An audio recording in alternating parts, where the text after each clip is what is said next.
What is up, Imperials? This is your man EmperorHotshot coming at you with a brand new video. Now today we are going to be talking about the famous Destiny. More specifically, the Rise of Iron expansion, which is set to release tomorrow, September 20th, and the expectations going into it. Now, Destiny is a game I've always had trouble with since its release almost 3 years ago now. I was very disappointed with the game's initial story and the overall content of the vanilla game. I only became more confused when the whole DLC controversy arose. However, I thought the atmosphere and overall gameplay mechanics of the game still had potential. The only problem was the apparent development hell the game went through. I never got to enjoy the Vaulted Glass because I was always typically a solo player, so maybe I'm one of the few people who didn't get to truly enjoy all of vanilla Destiny. In fact, I didn't actually start having fun or raiding in general in Destiny until a friend invited me to join his raid group in Crota's End, just a few weeks before the House of Wolves came out. Both experiences were a breath of fresh air in a game I'd otherwise lost hope in. House of Wolves added something that the game needed since day one: content. New enemy types like the Sniper and Repeater Shanks, or the Wolf Captains who utilize cloaking. Prison of Elders was also a welcome change. A wave-based arena filled with AI and challenges to overcome. It was all a great and fresh experience. Hell, I even enjoyed going on patrols again to fight the random wolf bosses that spawn in order to get the treasure keys and engrams from chests. When Year 2 came out, I was excited to jump into it. New gear, new progression system, a brand new story, and a long-awaited new subclass. I was hella stoked. And who can blame me? And strutting into Year 2, clad in all black, the old watch, which I still rock to this day, I was ready to face Oryx. I beat the game in the first 2 or 3 hours after starting the Taken King.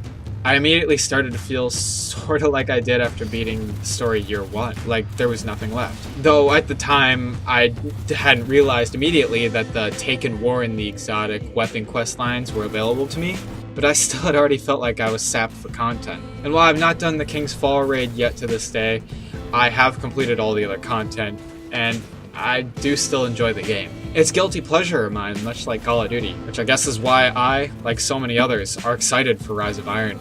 Ignoring the obvious connections to Game of Thrones and Rise of Iron, winter is most definitely coming to old Russia. And with it, the Siva virus, a threat long thought forgotten and buried under the earth, rises again with an army of mutated fallen, and only you and Lord Saladin stand in their way. Our quest? Become an Iron Lord and rise up to defeat the Siva plague before it consumes us all. Rise of Iron has the opportunity to bring us a deep and impactful story that we have needed in Destiny since day one. Not only that, but it can help enhance and introduce old and new content alike. By only adding on top of the Taken King systems of leveling and looting instead of replacing them altogether, all the Year 2 content can still be accessible and yield rewards from Year 3.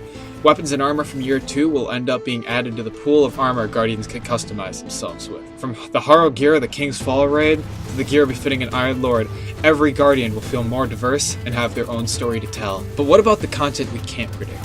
What will keep people like myself playing longer than after beating the main story and collecting the few exotics that they want? My first guess is through events.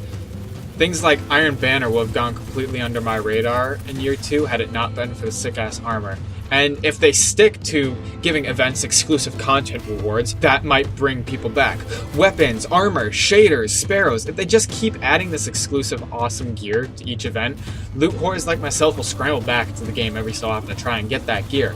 That way events like Iron Banner, Crimson Days, and the Festival of the Lost don't become monotonous PvP events, yield little to no rewards for long-term or endgame experiences. And events like Sparrow Racing League end up yielding gear that could be effective and look unique in endgame activities, such as raids and PvP. Also, free content like the April update for the Taken King would also be welcome. Little content drops that add new little storylines or strikes and gear that will keep the game fresh. I'm not saying do this monthly because frankly that's unrealistic for game development. However, it's not too much to ask that this happen every few months throughout the lifespan of Rise of Iron.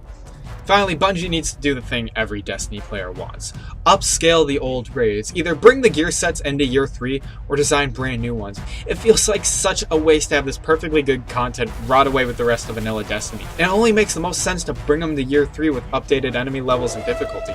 And if they do go the route of redesigning the raids and adding brand new gear sets, they should keep the old vanilla raids as legacy raids, where collectors can still go and earn the original gear if they so choose. Updated Vaulted Glass and Crota's End would mean more endgame experiences and bring more gear for everyone. enjoy. This new or updated gear would not only be comparable to those from activities like Wrath of the Machine or Iron Banner, but also add to the pool of awesome gear we can customize with. Now that's about everything I have for Rise of Iron, so let me know what you guys think in the comments section below. Do you agree with any of these ideas of upping the raids or bringing more content in general?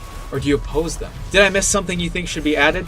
Let me know in the comment section below and I'll be sure to get back to you. Thank you guys so much for watching. This is your man EmperorHotshot, signing off.